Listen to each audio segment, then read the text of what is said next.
Et cette moisson de médailles, eh bien, elle n'est pas terminée.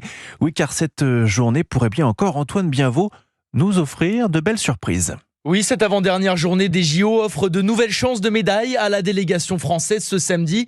En taekwondo notamment, où Althea Lorrain, médaillée de bronze à Tokyo, tentera cette fois de décrocher l'or sous les voûtes du Grand Palais.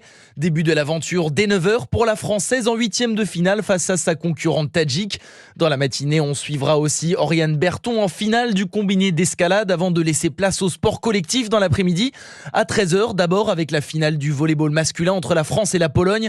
Les Bleus, pleins de confiance après leur nette victoire face à l'Italie en demi-finale, espèrent bien conserver leur titre olympique de Tokyo à domicile. Autre consécration possible ce samedi, les handballeuses françaises qui affronteront la Norvège à 15h. Victorieuses dans la douleur de la Suède en demi-finale, les Bleus pourront compter sur les 27 000 spectateurs du stade Pierre-Mauroy de Lille. Et puis ce soir à 21h30, ce sont les basketteurs français qui tenteront d'aller chercher l'or en finale à l'Arena Paris-Bercy. Mais face à eux se dresse une montagne à première vue infranchissable, les Américains et leur superstar de la NBA. Victor Wembanyama et ses coéquipiers devront donc réaliser un exploit s'ils veulent monter sur la première marche du podium. Antoine Bienvaux. À noter quand même que les basketteurs américains ont eu du mal contre la Serbie en demi-finale. Alors qui sait?